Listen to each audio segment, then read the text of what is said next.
So, guys, we're going to take a listen to this young EFF member, very young, up and coming star, very educated. And she explains what the EFF stands for. She's reminding people, don't watch what the EFF is going through right now. We're getting rid of all those who are opportunists, but the true EFF members, revolutionaries like Julius Malema, we are here to stay and listen to what she says that will blow your mind. Take a listen. Boom. Thank you, Chairperson. Greetings to all the sympathizers of the economic emancipation movement, the only one of its kind in the Southern Africa under the stewardship of the Commander-in-Chief, Julius Sello Malema, and commissars of the EFF. This debate on accelerating land redistribution and agricultural development for inclusive growth is one the EFF takes with utmost seriousness, as it is directly linked to the EFF's first non-negotiable cardinal pillar, expropriation of South Africa's land without compensation for equal redistribution and use. For over 11 years, the EFF has remained true to its foundation, consistently reminding society that the premise of our demise as Africans has comfortably rested on the continuous theft of our land by settlers who are still in possession of it today. Until this reality is reversed in its fullness, until efforts are put in place to avoid this historical debauchery from ever occurring again, all narratives surrounding the development of this nation on agricultural development and land redistribution remain a lie that is meant to lock our people in perpetual servanthood at the mercy of those who are beneficiaries of land theft crimes. There are some dressed in blue who pretend to have a disdain for crimes pertaining to land occupations, land invasions, and land theft. However, in their supposed hatred for this crime, they are content with the land invasions that occurred since 1652. They see no urgency to address the land theft crime of the 1913 Natives Land Act that saw thousands of Black families being forcibly removed from their land by the apartheid government. They defend the 1936 Natives Land Trust and Land Act of South Africa today. Perhaps more truth should guide the politics of why they hate the land invasions and occupations of 2013 when the EFF was formed, but defend the land invasions of 1913 led by the apartheid government. They hate the land occupation program of the EFF in Oliver North Bush and Centurion, Blue Hills in Midrand, Whalers Farm in Elandsfontein, off the Golden Highway near El Dorado, Orange Farm, Waterfall, Boven, Delmas, Bethel Extension 5, and numerous other progressive land occupation programs of the EFF. However, Ondlebes Kanyilanga, adorned in blue and no educational qualifications, absolutely adore the land invasions that saw the best parts of the Western Cape given to whites only. They love the land invasions in KwaZulu-Natal that saw Black people being given rocky lands and the best agricultural land being preserved for white elites. They love and will fight us to the very grave in defense of the land invasions in Gauteng, Limpopo, and Mpumalanga that gave over all the minerals, the gold, manganese, chromium, diamonds, coal, and copper to whites only, whilst the Black people are meant to only serve the purpose of dying underneath the belly of the earth as miners.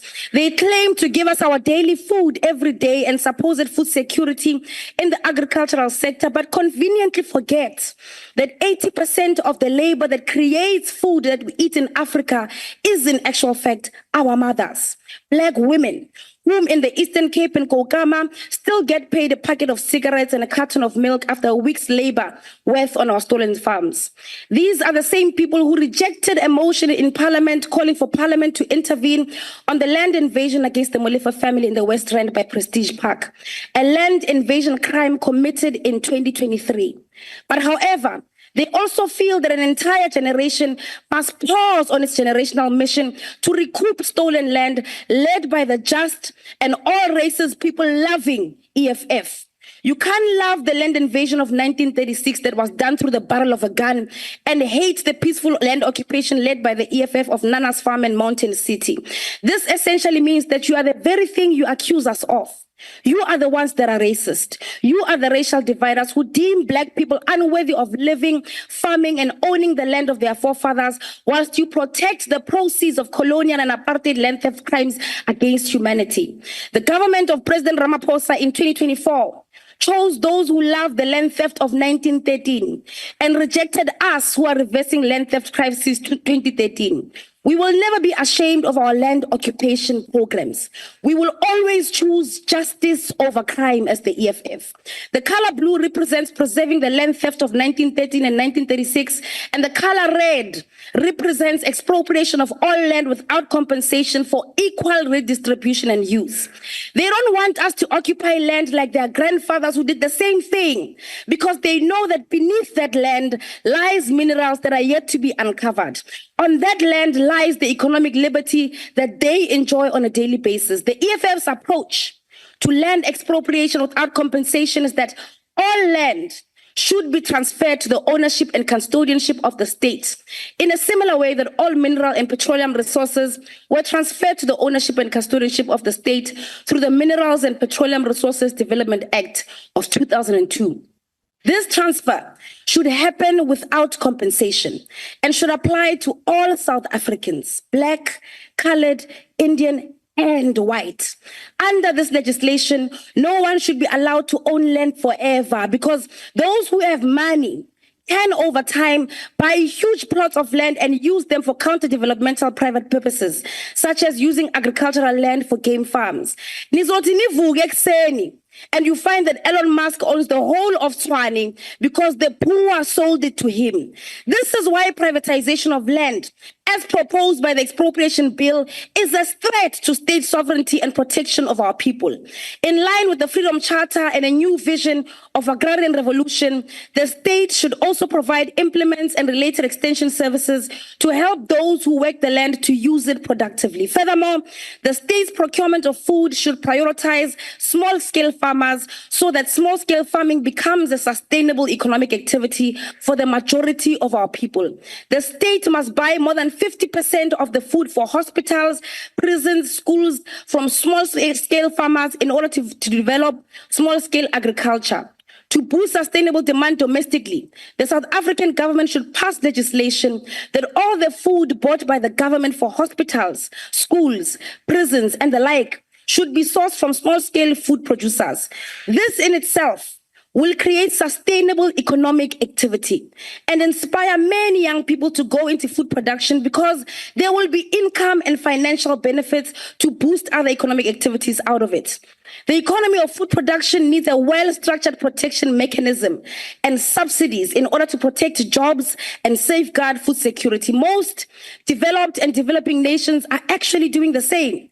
With a clearly defined and well-structured mechanism, South Africa, which is oddly a net importer of food, can realize the development of the food economy in a manner that exceeds Brazil's. This will add to sustainable job creation efforts, not the kind of short-term jobs created through the infrastructure development. This will, of course, require land reform to be expedited and water supplies to be guaranteed for the sustainability of this important sector of the economy. Government must lead a massive program of food production by ensuring that all arable land in South Africa is placed under production. Government must establish and capitalize agricultural development nodes in each of the 9 provinces to increase the quantity and quality of agricultural production in these areas and create 1 million agricultural jobs. If the EFF was government today, we would maximize agricultural productivity and massively invest in agro-processing in all the 9 provinces through the following initiatives. We would maximally build and support the cultivation and agro-processing of citrus products in the Mopani region, the cultivation of agro-processing of tomatoes in Mopani, the cultivation and agro-processing of avocados, bananas, and other products in the Vembe region of the Limpopo province.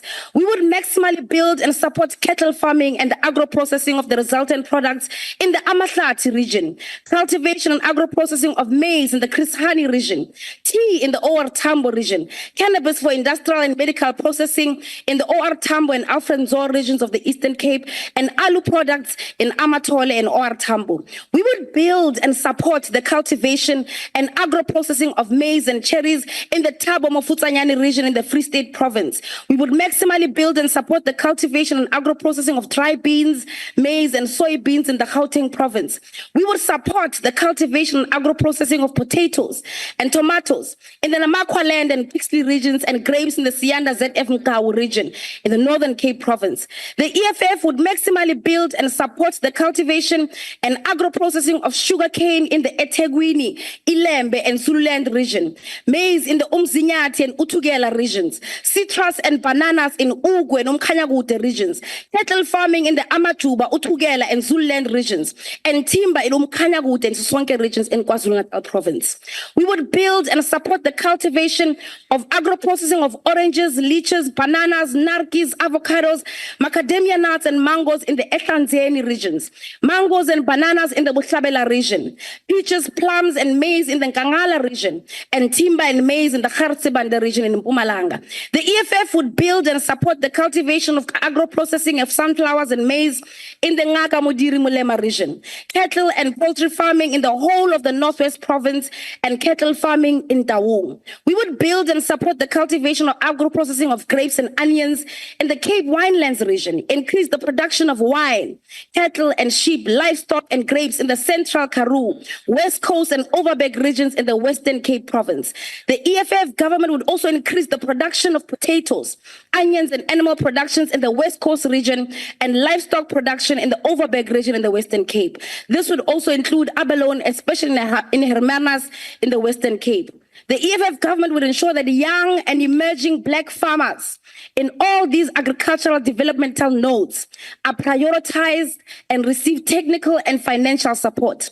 The EFF would ensure that a minimum of 50% of them are women. These are EFF policy positions that the media will not show you, and we are giving them to you free of charge, absolutely free of charge. But there is no EFF government today. Yet, what we have is Mr. John Steenhuisen, who has absolutely no idea on how to bring about agricultural development and land justice. Sadly, not even a UNISA degree can save him because his commitment rests on adorning apartheid colors and giving jobs that belong to educated youth, to illiterate racists who rely on their skin color to secure jobs and stolen land. We are grateful as the youth of South Africa that a vehicle with ideological clarity like that of the EFF actually exists. We are grateful that in the midst of those who conveniently forget that this sector is formulated on vicious crimes against humanity, the EFF exists to rectify and steer our nation towards justice. This not just in speech. We do actual land occupation programs, an idea that is here to stay. Economic freedom in our lifetime. My boy, Africa.